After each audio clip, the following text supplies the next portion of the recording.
What is up, y'all? With it. What's going on? I missed y'all, man. I ain't gonna lie, I missed y'all. It's only been a week, but I missed y'all. And I feel like the people missed us too. I feel like that too. But you ain't got to talk sweet to me. I missed y'all, man. I'm ready to get back into it. Hey, Tunji's a being of love. Tunji just permeates that. You don't need to talk nothing to him. He's just ready to love you irregardless. Man, I'm gonna talk it. I miss y'all. What's up? What y'all gonna do about it? Hey, I'll receive it. Right. Receive the love. With this healthy relationship habits. I don't know how to receive love. I ain't gonna cap y'all. I'll just smile and nod. How we doing? Appreciate it. We can all get out that toxic phase one day. Come out. We all gonna get out. We all gonna get out one day. Nah, and it's so crazy. We're talking about that. I can't remember when we were talking about this, but just the other day I was thinking about that. I was saying like about my boy, and like I said, it's like harder to say I love you to Black men that are my friends than anyone else. If they're white, they're Asian, they're anything, and we've been friends for years. All right, I love you, bro. I'm gone. Mm-hmm. But Black men are going, it's that hesitation. And I'm like, me, Mr. Love, Mr. Healthy Habits, all this. If I struggle to say it, how much more everyone else? So it's like, if I can't do it, ain't nobody doing it out here, right? At least that's how I look at it for myself. So it makes it a point for me to say it in a way that they can receive it too. Like if my homeboy goofy, I make it a joke. I was gonna say, you got to know your friends. Yeah, exactly. You got to know your friends will make them comfortable so they can feel okay to be like, all right, yeah, whatever. It's just jokes. You know what I'm saying? Like, and if they're hardened, if they fighters, they'll be like, hey, I love you. What's up? What's up? Swing there. You know, and like so stuff like that. However they gonna receive it, that's how they get it. I think the interesting part though is like, I think there is a point where like it does actually get serious, like where like maybe a certain circumstances are changed. Like if you see your friends all the time, you know what I'm saying? You guys go like play basketball and you see each other multiple times a week. Like it's probably going to be a little bit tougher to say like, I love you. But like, if like they're going away because they're in the army, or, you know what I'm saying, they're going away because like it's they're like moving to another country, or like, something big, usually it kind of does get people to show a different side. Yeah. But I don't know though. I don't know. Like a lot of Black men, it don't matter. Like you going to the army. Hope you don't die, bro.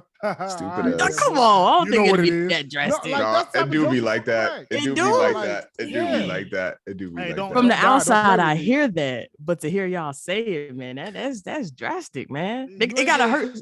I don't want to say hurt, but like, does it hurt y'all, or is it more? Okay, I have a question, right? Coming from a woman, do Black men actually yearn for that love from friends, or is it so far away where you're just like, oh, whatever? And then when it's said or when it gets close, it's just like, you're getting way too close. Yes, we're buddies, but like chill. Or do you secretly like yearn for it? Like let the people know. It's an unspoken understanding for most of your life where it's just like, you don't got to say it for a lifetime. I know what it is. Like clearly we die for each other. Like what you doing this for?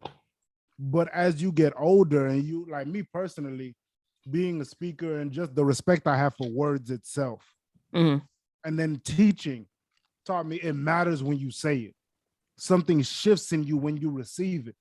And I think we live life like portraying things and moving in a way that says that we need it without us realizing it, right?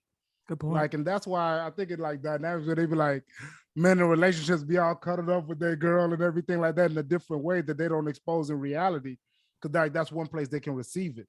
That's why they talk about peace at home being so everything for like a lot of Black men, because you can't get it nowhere else. You can't be vulnerable nowhere. Some would argue don't even be vulnerable at home. I was just about to ask that too, or say that. You know, so I think a lot of people don't even realize that they need it. Hey, that gets into interesting territory, what you just said about like not being vulnerable at home. And I think where my mind goes is kind of like why it can be tough dating, and just feeling like I feel like the dating culture, in my experience, is just so player these days that I really do. It's just people be just putting Mexican too much. Poppy on here, man. Talking about I forgot about that. Papacita, man. Don't be on here. Hey, just to let y'all know, this man Kamau is in Mexico right now, getting called Papacita, and now he talking about player. I just had to throw that in there. Papacito. And y'all may not be able to see him because we ain't got the video cranked up yet. Shirt I wish unbuttoned. We did. Come on now. You know how hair flowing. We're talking about a player. What is that? That hazel highlights in the hair, the fro going. Y'all gonna let me finish my point? No, we're not. We have to let them know. No, we're not gonna let you finish. Can we hype you? Dang. All right, so check it. So really what I feel like the dating scene is not talking about where I'm at and what I'm involved in, but things maybe I have been involved in is I just feel like there's a lot of push and pee when it comes to dating, and nobody wants to be vulnerable. And I'm just only going to speak from the perspective of being a man and looking for a woman and not necessarily finding like safe space in a dating relationship. Like I feel like there's just this energy about like casual dating. And I say casual dating because most people don't go into dating like, hey, I'm looking for a relationship. Like, oh no, that's not P. That's too serious. Like you coming off too strong. So from a casual dating perspective, like just kind of getting to know people, I find that like I've just found that women aren't like, this is a safe space for you. Like if you say some weird ass shit, like you might get dropped in a group message like, oh, this motherfucker's too soft. This motherfucker's too emotional. This motherfucker's like, he's not a man. Like, damn, that shit irks me. Like somebody telling me like, oh, you're not a man because you're whining, you're complaining about like, something that men aren't supposed to complain about. Like, bro, like at the end of the day, as a man, you got to have somewhere to turn where you can just like release the facade or release the standards of the world that you have to live up to. And if you can't do that in your private relationship, if you can't do that in the comfort of your own home, if you can't really like let your guard down and just kind of, feel stuff, right? Like I think by people bringing in those constraints and what a man is or what this is supposed to like, what your role is supposed to be like, by bringing that constraints into the house, like I really do feel like it suppresses feeling, suppresses people's comfortability to feel vulnerable feelings. And I really feel like to your original point, Zuri, is like, I don't think Black men aren't allowed to be whole human beings in like in society. You like, it's like everybody's living on one end of the spectrum. You got some dudes over here that like, I got to be fully sensitive, right? I can't be, if like a person like me, like your size and your position in the world matters too.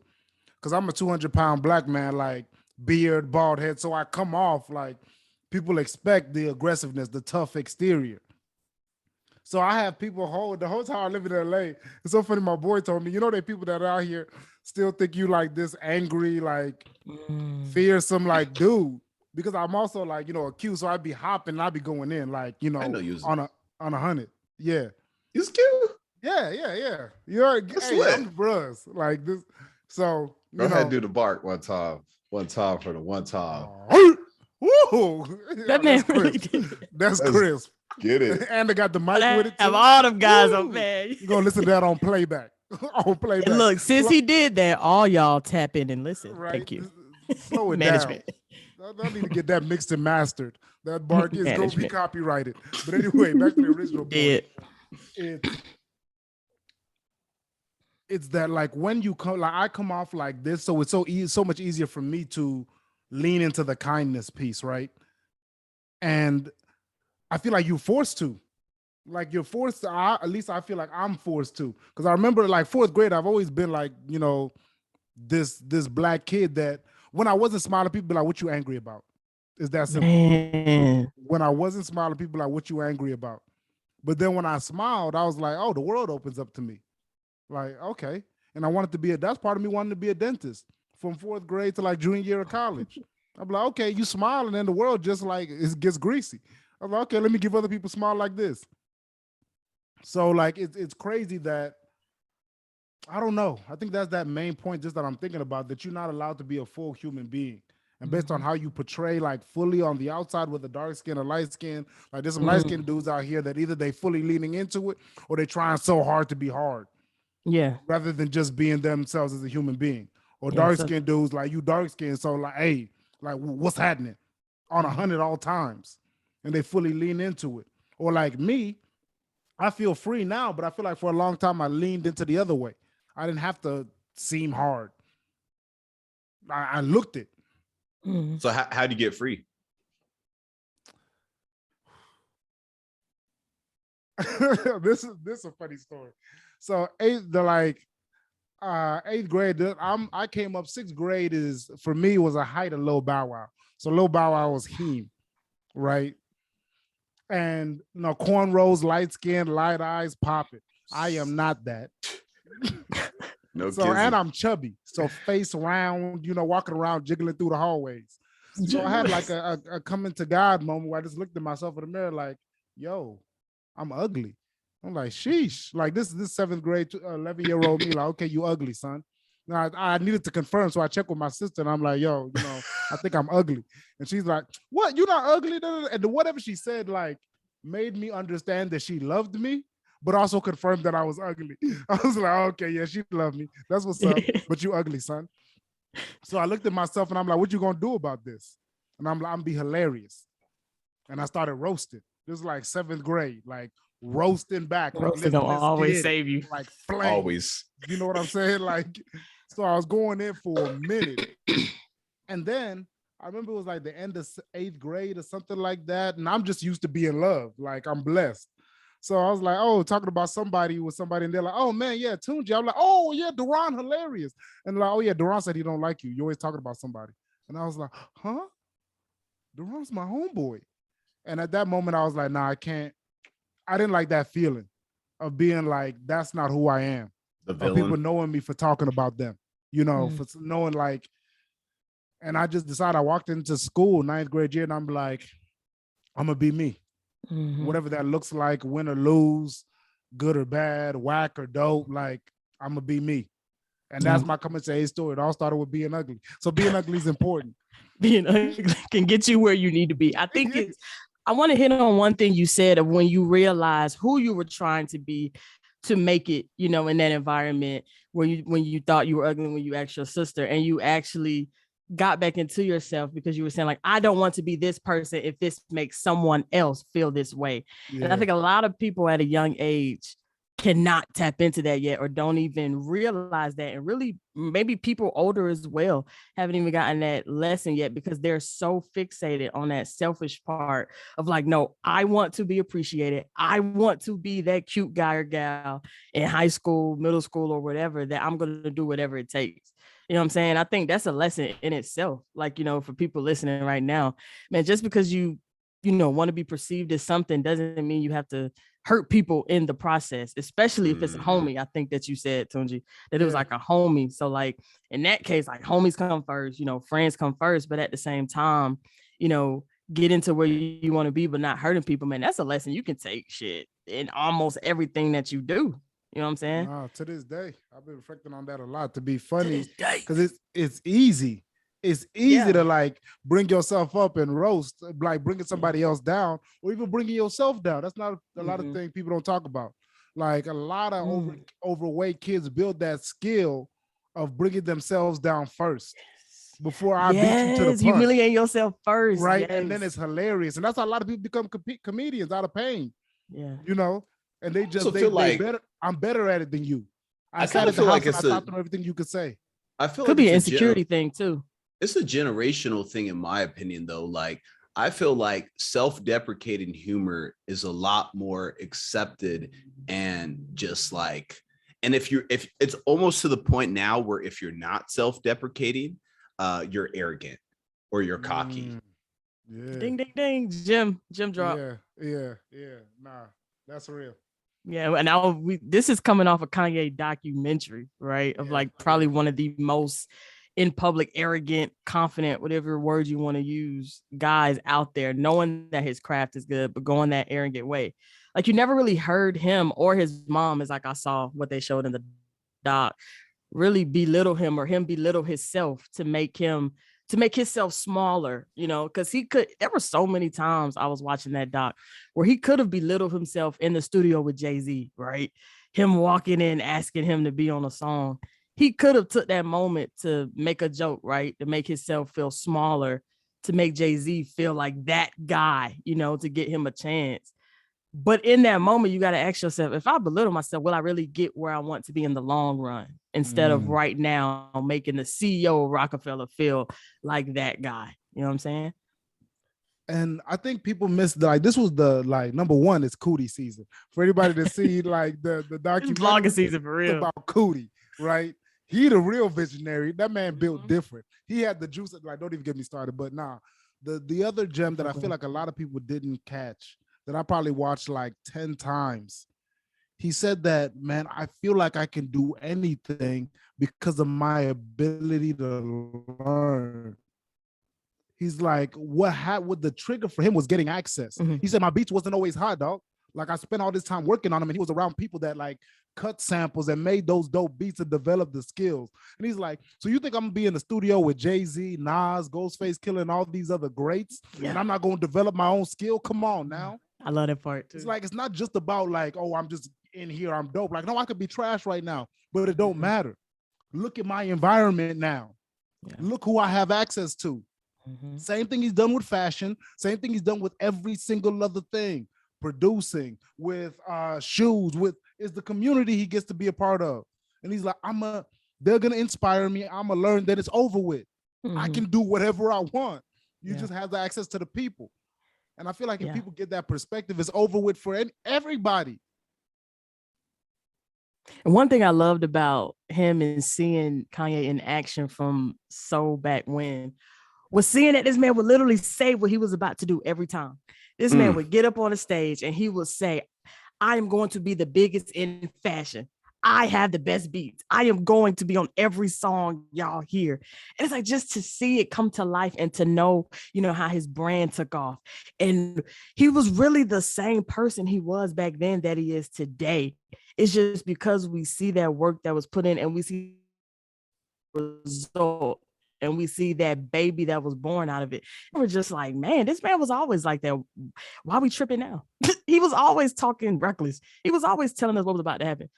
That man never changed. And that's when I really fell in love with that documentary. Because so many people, they change over time when they finally see oh, I am actually good. So you know what? I'm the best. No, Kanye was saying that when people would just walk right past him. He was like, all right, I'm the best. I mean, I'm still the best, even if you walk past me. But all right, this is Cootie. Yeah. He's recording me because I'm the best. Right. Get with it or get lost. It's so many of them rappers on that documentary. I would have to look them up and Google them to see what songs they had. You know what I'm saying? You know how powerful that is? Kanye is sitting right there telling y'all who he's about to be. And y'all telling that man, he just does beats. That's, I mean, he aight, but he aight just on the beats. I don't even know who you are now, sir, man. Right? Hey, you and it says something about human nature that he walked in there and was playing College Dropout. All Falls Down. He played that for folks. And they just looking like, they had the phones hey, the BlackBerry just came out. They got emails. Right. I'm like, this is All Falls Down. This man is playing a diamond record, a platinum record. He's playing it this is the final cut. It ain't no rough edition with me singing the vocals. Nah. Right. This is it. This is the disregarded because they couldn't they didn't allow themselves to hear. Well, I think it's easy to connect the dots going back.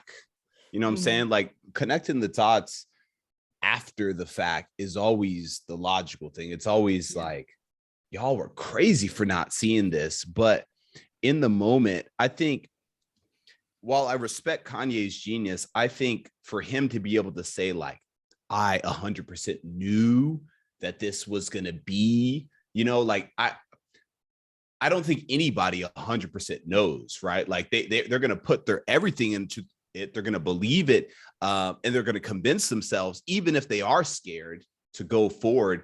But I think it's a lot easier to connect the dots going forward. And I think it's so hard to just speak what you're going to do before you do it publicly, like to a place where you're saying like, yeah, y'all can hold me accountable. Like, I don't give a damn. Like, check back with me in 5 years.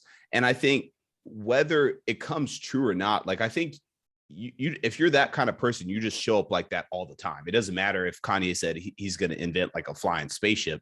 Like he's just going to show up like that. He's going to say it's going to be done by like 2023.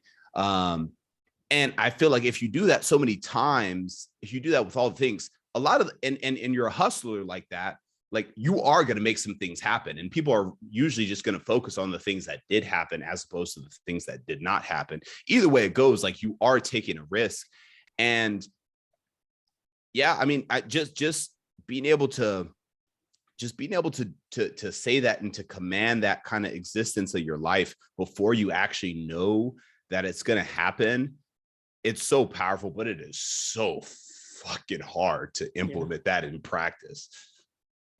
I get that, but could that be a cheat code though? Like while you were talking about, I agree what you're saying. Super. No, and I could see why you say that it's hard to be 100% 10 toes down and say out loud in public to people you love, people you don't even know, that you are going to be the greatest in whatever, is your thing.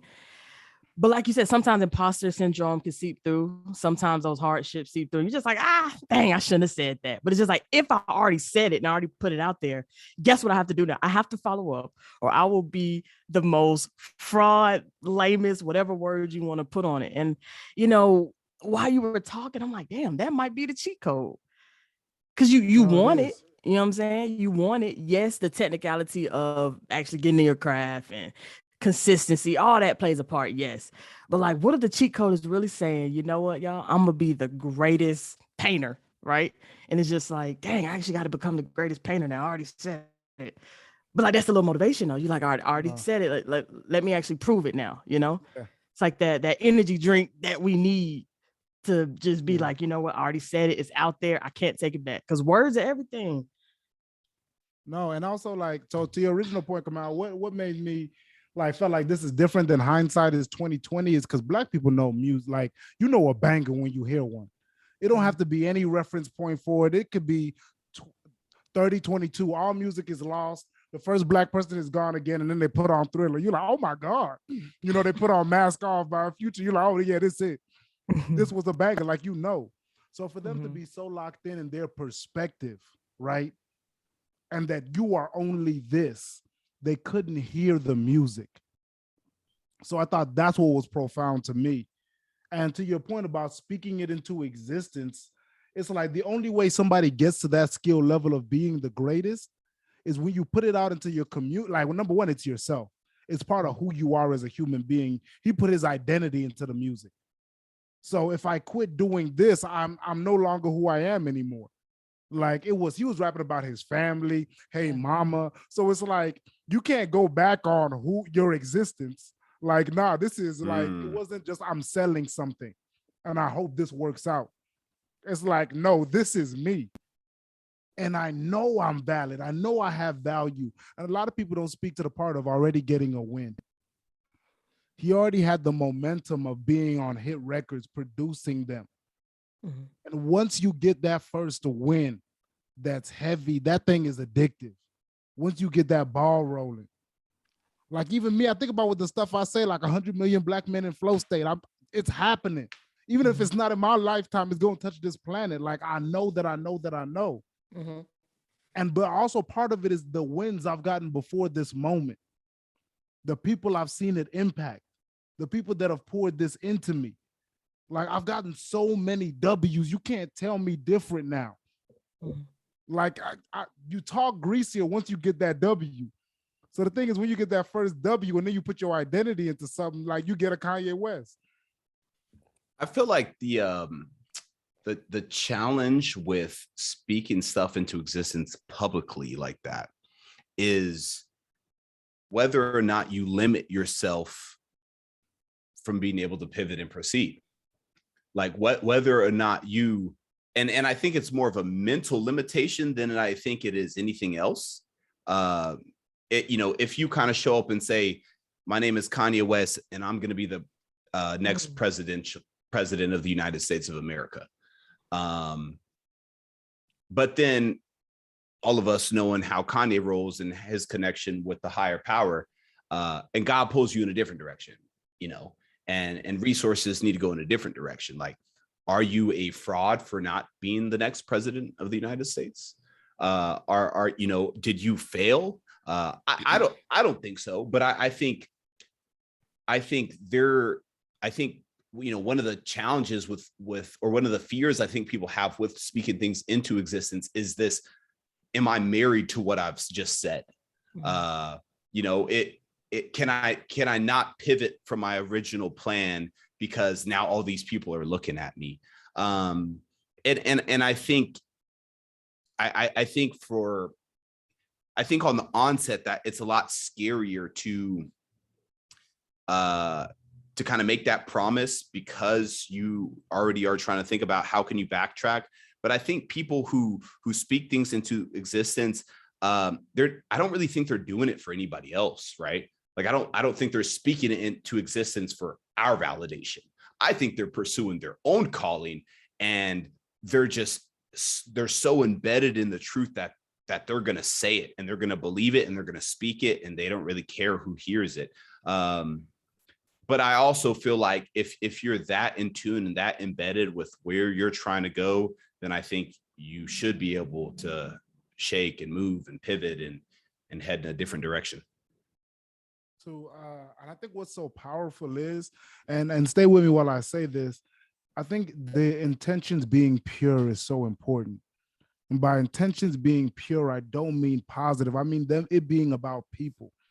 Because it's scary that you can have negative, like it can be a negative ideal, like someone like Hitler, but it's still being about people.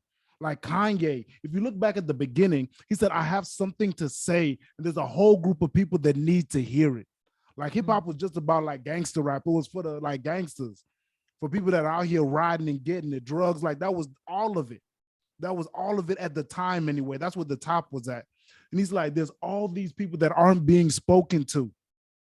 So it's not just about me. It's other people that have to deal with losing their grandma, to, hey mamas, like all these different people that need to hear it. So that was pushing him as well.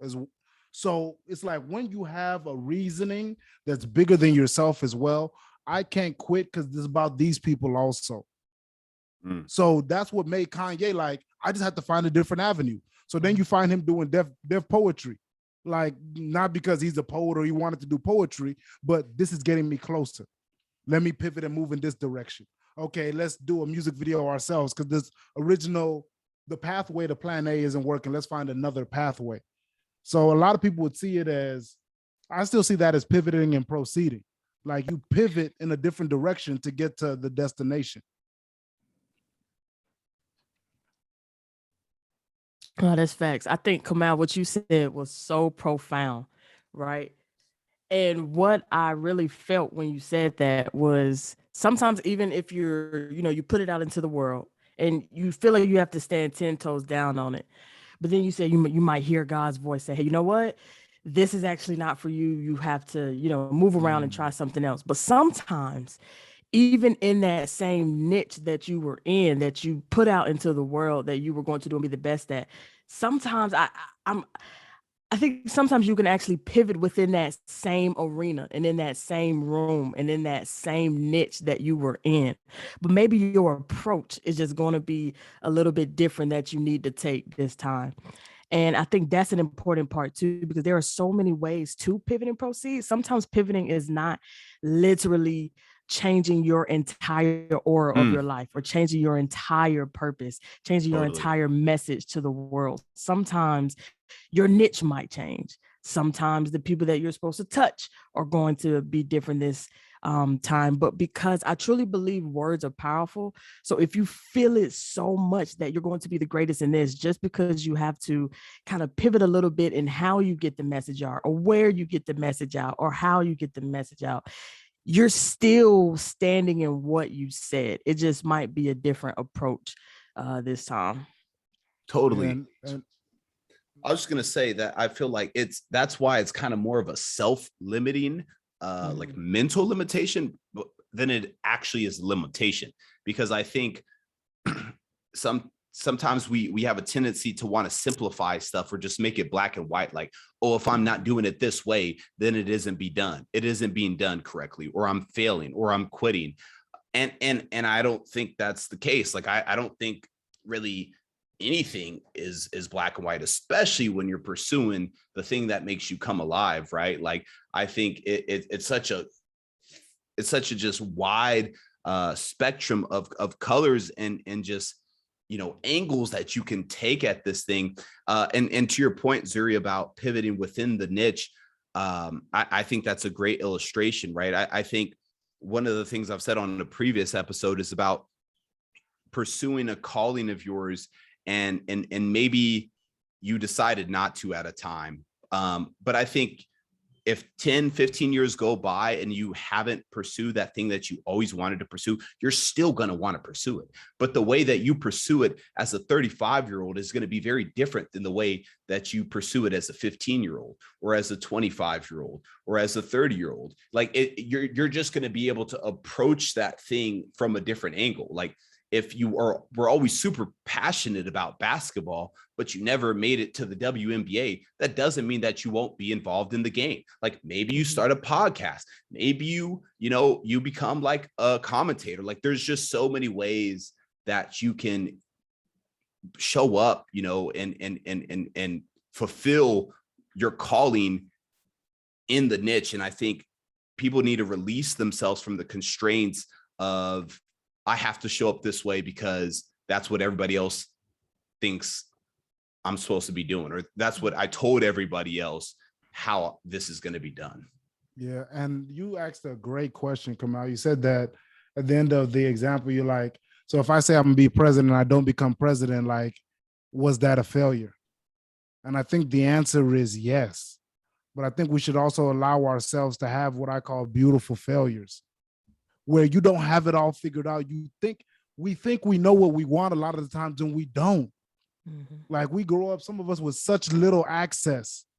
You know, like 30 whole jobs in existence, and you think out of those 30, that's just what I was born to do forever. 30 options out of the entire world, when you should be creating your own job. When you're creating a system, creating a whole avenue that doesn't exist yet, that is you. You know, so like, sometimes we need that beautiful failure to get to the end of that road that opens up the new one. And it's also that arrogance of like refusing to let yourself grow. Like, if you wanted to be in the WNBA from 12 to 21 years old, you know, you blow out your knee, and because you won't stop looking at that knee, you can't look up and look at the world, where there are all these other people that desperately have what you need right now. The journey that you took from 12 to 21 had you so locked in, and had you grow so much and have so much to offer, and you can't give it because you're still staring at your knee. And so I just feel like, yeah, like, no, to answer the question, yeah, it's a failure. And a lot of times those failures are exactly what we need. Because we forget that really it's not about us. It's about all of us. Yeah.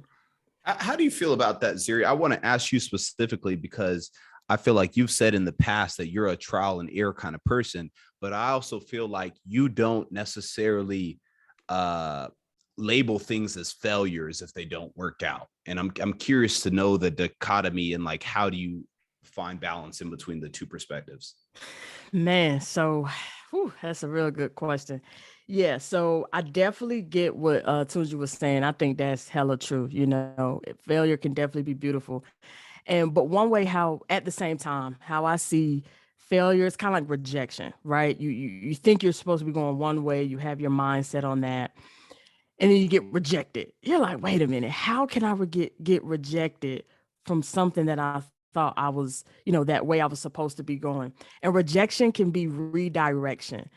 And when those redirections kept coming my way, that's when I realized that I was a trial and error person. Now, when I first realized this, it really frustrated me because in that failure, in that beauty of that failure, as Tunji was saying, you start to feel, as I started to feel and still feel to this day, where it's just, I just can't get it right. But in the midst of like not getting it right, I'm really learning right now that like it's really beauty in waiting in the wings. And what I mean by that is while you're waiting for, that positivity to come your way consistently, while you're waiting for just your it factor to finally hit so you can, get out of that trial and error phase, it's really beauty in the waiting of the wings. And you have to, really stand in it and stand 10 toes down and really, tell yourself and know who you are at the same time too. If you're a trial and error person, there are just those gray areas, as we were just saying, and those middle pockets where you really have to just keep knowing that like that any rejection, anything you thought you were supposed to be doing, that is redirection, even if it's over and over and over again, into whatever your it factor is. Another Go ahead. This is kind of going in a different direction, so feel free to redirect us once I finish. Something that came to mind is actually something Tunji said on a previous episode when he talked about kind of like building your plans based on other people, and just I think what's interesting about that is sometimes like we make these proclamations like, I'm gonna marry that girl, or I'm gonna go get that guy, or I'm gonna start a business with Will Smith. And I think I'm real kind of like cautious about doing that kind of stuff. Mm-hmm. Kobe Bryant, one of my lifelong idols, right? But if Kobe Bryant passes, which he did, and my goal, like my life goal was to like meet Kobe Bryant or something. Where does that leave you now?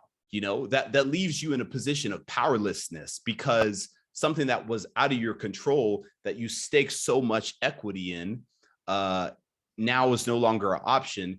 And now you kind of have to have this like come to Jesus moment, like I can't like it's all over kind of thing. Obviously that's like an exaggerated example, but the point being, when it comes to speaking things into existence and really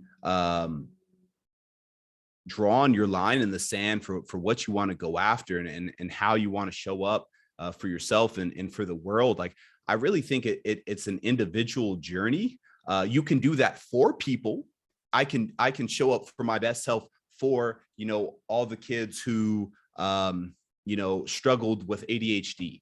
Like I can be the best version of myself and show up for my passion because these people I'm trying to inspire. But to link what you're trying to do, your journey, onto somebody else's journey, I think is in a way a recipe not built for success. I absolutely agree. I really do. I've thought about this a lot, and just like the hero type, just any one individual, like you said, you can't depend on any one person. That's why it's like a community to raise a child, and community because we all. That sounds harsh. That sounds harsh.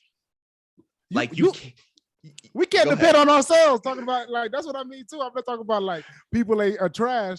You can't depend on you to be here tomorrow. Mm-hmm. Like there is no guarantee. Like you said, like Kobe passing, that took everyone by storm. That took the world because he was taken from the world. Gigi, they were taken from the world. And you're like, but my plan. So you can't depend on anyone, including yourself, to be here. So I make plans based on community, based on this role that anyone can fill or anyone that's supposed to fill, right? Like I say that whoever can step into this place. Like one of my things in my vision, I say that, I pray that God, you bring the friends, associates, and colleagues that will help me make this vision a reality. I don't say, bring 2 Chainz so we can rap at this, what if 2 Chainz gone next year? Gone tomorrow, 20 years from now, he's like, I could just care less about this. And now I feel like, okay, I've lost my way. But I think part of the reason we are sitting here having this conversation right now, because I prayed y'all into my life. Come on. You want to talk greasy? Like, I demanded you, and here you came. So it is what it is. So if you make it too specific, you don't give yourself an opportunity to find the different pathways. Because like I said, I don't pretend to have the answers. It's like you see the destination, but who knows how you'll get there. Now, I do like where both of you are going, but I have one more caveat to this, and I have another way to look at this. So back to what you were saying, Kamau, right? I feel like if we are pulled to, you can call it an idol, you can call it a mentor, even though you didn't know Kobe, you were attracted to something about his work ethic, something about his mentality. I truly believe, I also understand, and I agree with what you said, Tunji, of looking at it in a community way. At the same time, we are all pulled to a type of person for some reason, whether it's their work ethic, whether it's how they were brought up. Maybe they're relatable to us. Maybe this is the first person who ever dressed like me or looked like me. Whatever your personal human attraction is, even though we shouldn't base our success or our failure or success off of one person, because yes, they can pass away, like Kobe did. But in that same time, because you were attracted to whatever it was about him, you can take little pieces of what he has done to help you along your way and build that community and still go after that community and still pray for the friends and community that you need. But I don't want us to forget or have lack thereof knowledge and pulling out and picking, ways that this idol or this mentor might have done some things. Because, for instance, I've always looked up to Queen Latifah. Like, I think she is one of the dopest business women out there. I mean, started as a rapper. First of all, a woman rapper back in the day, UNITY, what she was rapping about. Come on. Like that wasn't normal. You know what I'm saying? And the things she was rapping. Come on. Like, women weren't supposed to be rapping like that. And here my key words, weren't supposed to, but she did. In that, no, I'm not a rapper. I don't want to be a rapper, but it was that tenacious attitude that she had, that she's still going to step out there and be who she is.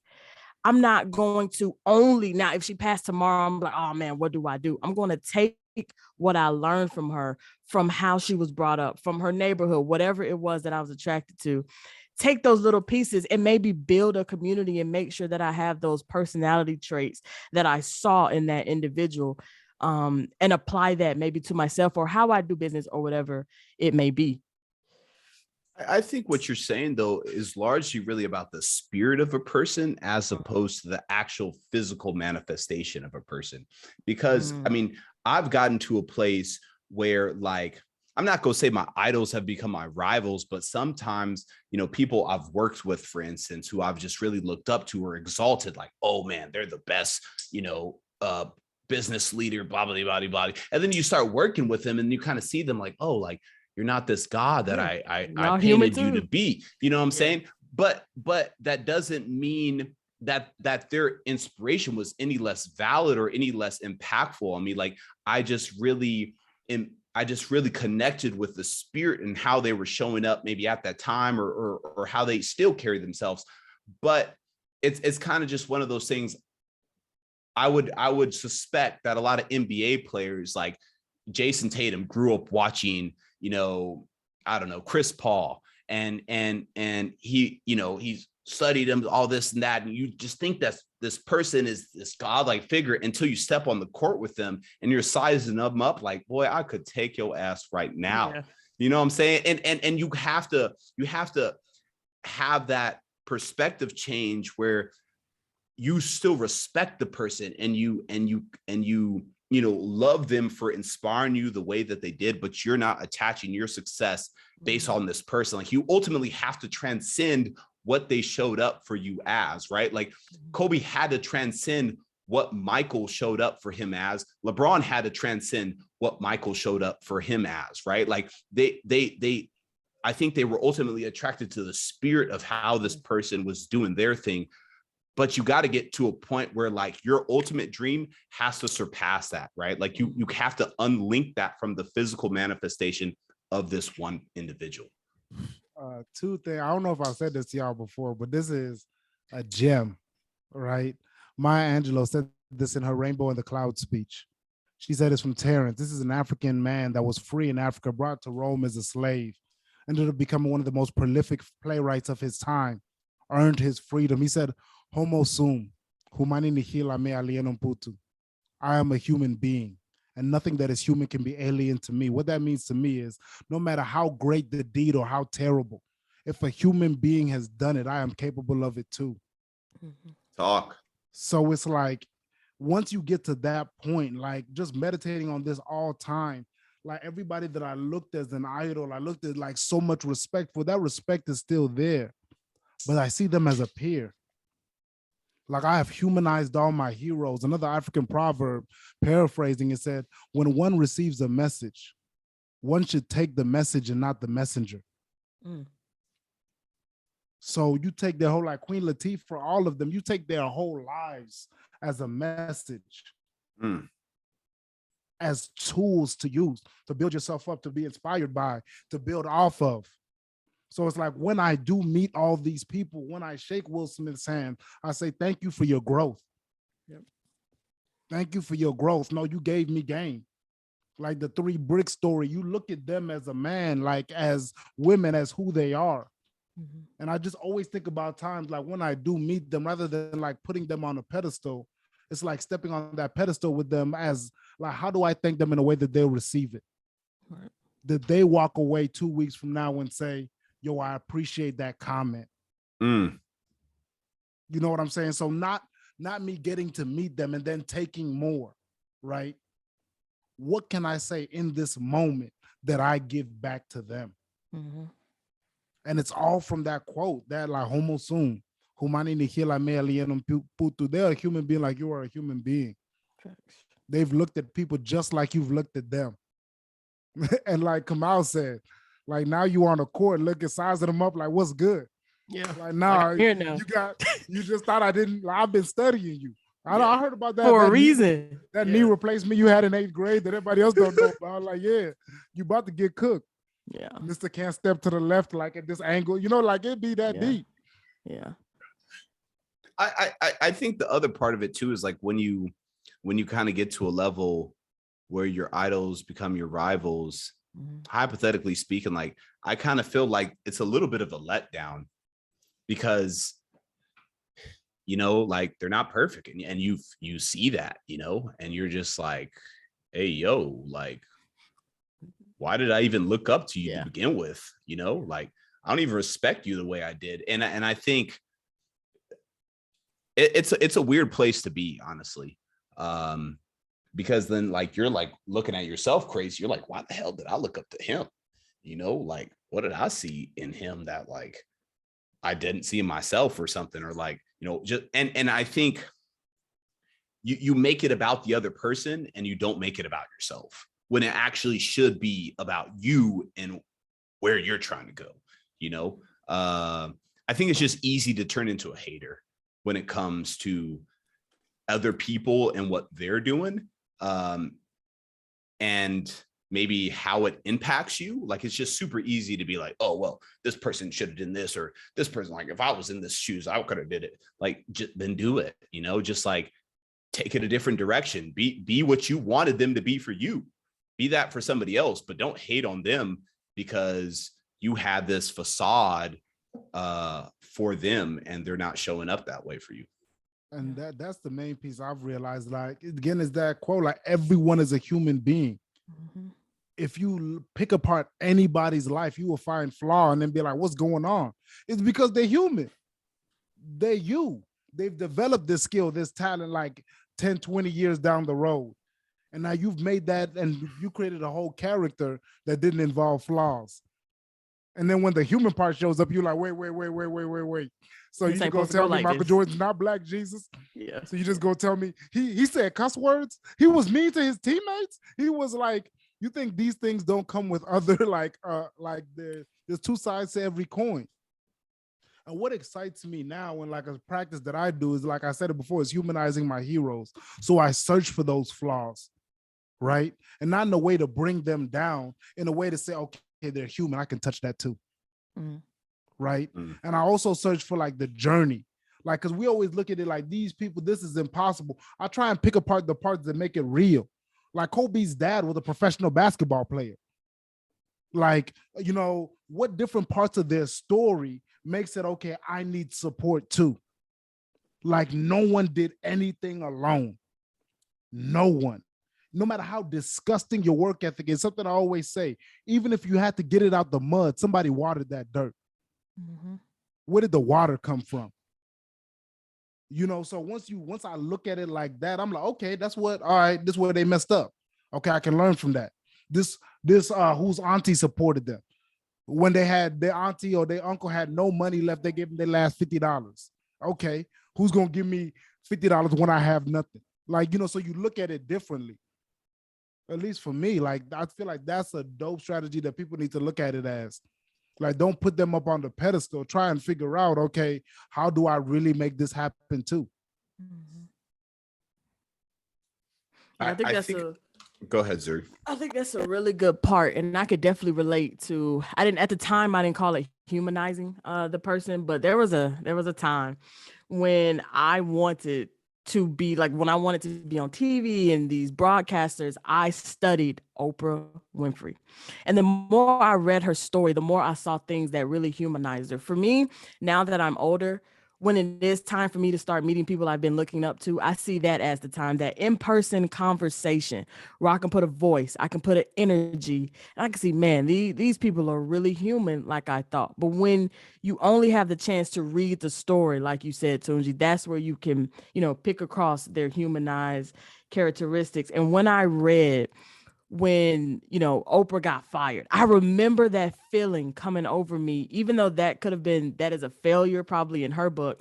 I was like, okay, well, if Oprah is going through this and I can't even keep a job or I'm not even still in that arena where I know what I want to do years back, it's like, I'm not that far behind. And then you look at their ages, right? You look at individuals, if your goal is to be a millionaire by the time you're 30, man, look at some story. Most of these individuals who are millionaires and billionaires were not millionaires until they were 40, 50, 60.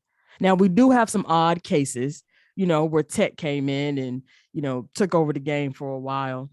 And individuals were becoming millionaires at younger ages, like in their 20s. But read more than just a few stories and you start to see that you're not that far behind. And I think sometimes we just need to know that we're not lacking. We're not playing catch up. That we might be right on time, right? And then this also goes back to a conversation that we've already had about social media, how nowadays we have to deal with social media now, where it's extra hard to humanize an individual that we're looking up to their story. Because how in the hell were y'all just sitting with me in class, or I just, you know, you all are my age, but you have a Lambo, you know, living in Cali now. It's so hard to humanize people's success stories, or, you know, stories as they're climbing that ladder, because everything seems so popcorn. And this is something that I deal with as well. Like, sometimes I just have to take a step back and look at things I have done, right? Look at things that I prayed about that actually came into fruition. And sometimes you have to break apart. We're talking about breaking apart other people's stories. Man, sometimes we got to break apart our own stories. Talk. Sometimes we got to break apart our own story. See, man, I'm really that person right now. Like, y'all, I'm really on track. Like, I'm really doing a great ass job, right? And sometimes that can give us the motivation to keep going and know that if what I've done before And that ain't nothing compared to what I'm about to do. Yeesh. Facts. Two things that I got from what you said, Zuri. Number one is That's it. One thing is a little bit of a disagreement. I would argue and challenge anybody like that there is no overnight success story. Even those people that seen popcorn blow up, they probably spent hundreds of hours, thousands of hours if they sustained it. Yeah. Wait 6 months. Wait a year. Do they still exist in that realm? Are they still in that space? And if they do, it's because of work and creativity and time they put in before that moment to sustain, or they're sacrificing more than they can handle. Like it's costing them more than they're willing to give. And that's when you really start looking at it like that. And then like those are the people that you look at and then you meet them behind the scenes and it's like they sick. It's like they're sick because they're giving their soul for something that they don't even want. But because so many other people want it, that's what they're putting out there. You know, let me stay on in this place because it's coveted. And I'd rather have something that's coveted than something that I really want that's mine. And to your other point about like the shifting, right, and getting fired, sometimes we're so stubborn and that our ideas and our pathway don't match the destination that we want. So we be working this job and be like, I want to be this by 35. And, you know, life and the universe and God's like, we going to have to quit this job. You're like, huh? Oh, no, that's just the devil. That ain't nothing but, you know, Satan himself. Right. And then like you keep praying that prayer with your whole heart and soul. And you like, nah, this is about to happen. And like you said, words are powerful. Then you manifest it. And some of us don't realize we manifested ourselves getting fired because that's what you needed. You manifested that failure right now today so you can get where you want to be in 5 years. That's the path. But you wouldn't take it yourself. You heard like, okay, I might need to leave. You like, nah, these bills talking louder than that is. And that's another point I've really thought about as well, like from a practical standpoint, skill development, because you still gotta eat. You still gotta eat. So it's like having a skill in your bag that you can eat off of. You play basketball in high school. Okay, let's figure out how to train. You know, you personal train, you work out. Okay, let me get the certification. What do you do? What have you done? I played piano for like 4 or 5 years. Well, okay, you need to start being a piano teacher. And you do that on the side all the time consistently. 5 to 8 years pass and you chasing the main dream and you lose the main job or whatever, you still have a skill that you can eat off of. Like people be telling these stories like they so hyped. Yeah, Steve Harvey lived in a car off for 3 years because he ain't have no other skill. You think he wanted to do that? He didn't. And if he could do something else to eat while he still chased that comedy dream, would he have not done it? Would he still not be Steve Harvey? Absolutely he would. So you don't have to starve while you're eating the dream, like chasing the dream. That's foolishness. Build a skill that no matter what, somebody can't take this from you. That's community-based. The people are always going to be needed. That's a strategic standpoint. That's the practical. Hey, I feel like we just, I feel like this has just been just gems left and right. I think as I'm kind of like reflecting on everything we just talked about, I'm like trying to find if there's some common threads that somebody who's going through this pivot and proceed journey can take away. Obviously, you're going to take away what resonates with you out of this. But is there anything that y'all feel like this is a game changer for you if you take this away? I always like to take away what other people said, and what Zuri said that really sticking in my mind is pick apart your own story. Oh, that was fire. Pick apart your own story. Like really pick it apart and see where have I gotten W's, right? Where have I been shifted where it could have all been over and I'm still here? Like even just to like to be, and I feel like the type of person that's listening is like I wouldn't even say a dreamer, I would say a visionary. Yeah, me too. A visionary, because I've always said, I said this since college. Difference between a dream and a vision is a plan. And somebody's sitting there, you listening to this, and you trying to figure out a plan, right? So pick apart your story and think about how many times you've changed path and different things have like shifted perspectives, but you still here looking at this thing like, how do I get there? And what I take is like, just choose one and when you get shifted, be happily shifted. Be happily shifted. Okay, this is just another path to where we going. So that's what I'm taking away. Pick apart that story and be shifted with joy. What about you, Kamau? You know, I think the one that really connected with me is just, you know, how we were talking about Kanye. And even as I was kind of reflecting on Kanye as we moved around to different topics, and how what's interesting about him is how, I'm going to say, the culture broadly, not just the media, but the culture broadly has a love-hate relationship with the dude. That it seems like he goes in like 5-year cycles, maybe even shorter cycles, maybe like 3-year cycles, where he is highly hated and highly loved, and then highly hated and highly loved, and then outright mocked, and then glorified and respected. And I think what's the most impressive part about that is that bro just keeps charging forward, you know, in his most authentic self, right? But the whole time he's speaking stuff into existence. And I think anybody who creates at such a high level and has such a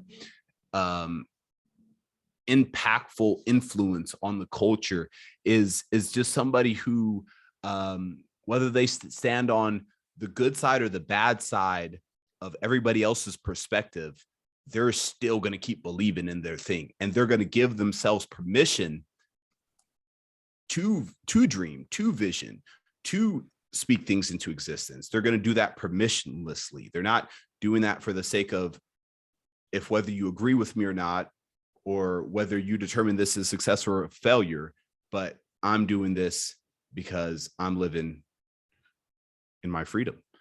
I'm living in my fullest, freest version of myself. So I think to maintain that freedom requires that permissionless mindset of speaking into existence and being able to pivot and proceed as you may, as you need to. Nice. I think mine would be from today. I'm still stuck on the beautiful failure, because my mindset is everything. Like, if we can literally have positive self-talk, see things from a more positive end first, I'm really gonna put my all 10 toes down and truly believe that we can literally shift our mindset and shift how things affect us and how we respond. Because just because you failed doesn't mean you are the ultimate failure or the ultimate fraud. I think whatever you failed at in that moment, honestly, it was supposed to happen. Now, where that positive mindset comes in is why? What are you being pulled towards because of that beautiful failure in that time? And I think that's when something beautiful is birthed. Or if it's not beautiful, it's birthed in that moment to get you to your destination. And y'all, this is coming from somebody who's in the thick of pivoting right now. And it's just like me looking at all of my failures as I saw them, all of my trial and errors, and trying to find the beauty in it. Because if I don't, I will literally self-destruct. I will think I'm going nowhere. I will think my tires are in the mud and I'm pushing the gas and it's just not going. So this is literally coming from the heart of really telling you all that it's beauty in the struggle, you know? Like, and I know a lot of people have heard that. It's beauty in the failures. Like, it has to be. It has to be, because God is not going to let us just fail and just leave us right there with that failure to feel shitty about ourselves. So something's going to be birthed. Something is going to be there to help others. It's going to be there to help you. It's going to be there to help you eat, as Tunji was saying. And that's my takeaway from today. Oh, and this, Zuri, that made me think of one thing, like greatest failure. What will become of your greatest failure? Hopefully this story helps someone else out, because it truly helped me out. Because a lot of times we're talking about having good intentions and doing good things and then it not working out. But what about when you mess up, you make a mistake, you do something stupid, you do something selfish, and then you fail, right? What then? Because you weren't like doing what's good. No, because then you start beating yourself up, right? Like Alfred Nobel, right? You know the Nobel Peace Prize? Like everybody knows that, like, oh, you know, it's for doing something great. Alfred Nobel invented dynamite, and his brother died. And people thought that he died. And his obituary came out, and he read it in the newspapers like, finally, the harbinger of death is dead. He was good for nothing. He just helped other people get killed. My man invented dynamite, so it was easier to excavate mines. It was easy. He was trying to do what was good. And he got to read his obituary. And it said like, yo, I'm glad he's dead. And everybody was like, yay, yay. Like reading the newspaper, like agreeing. And he looked at his greatest failure, which was seemingly a success at the time. He donated so much of the rest of his life, essentially, and his money, his funds, all the patents and everything, into doing what was good for the world. And because he was able to look at his death and his greatest failure before he actually died, he was able to shift his legacy. And now anytime we hear Alfred Nobel or the Nobel Peace Prize, what do we think of? Greatness. What do we think of? Doing good things for the world. We don't think about death. So what is death in your life right now that you can turn into greatness? Oh, come on. What will become of your greatest failure? Hey, boy, that fed me every day. I think about that. What will become of your greatest failure? You get to decide. Period. And I think Literally. that's what y'all get. That's what y'all get. You get to decide. Hey, I think this was another good one, y'all. Real talk. That feels good. That felt good sitting in my heart feel good. Right. We started with love, we end with love. Oof. Come on now. Right. I'm feeling like Papacito now too. Come on with it. Hey man, that's Kamau name for the episode, man. Don't take it from him. Yeah. Hey man, you know, we just showing up, pushing real P. Right. What's up, Gunner? Come on, Gunner. Come on in here. Hey y'all. Thank you for tuning in. You know, we hope you found some gems out of this. We know you did. And ultimately, as Tunji said, the ball's in your court. You get to decide. So we'll catch y'all on the next episode. Absolutely. It's love. Till next time. Out. Peace.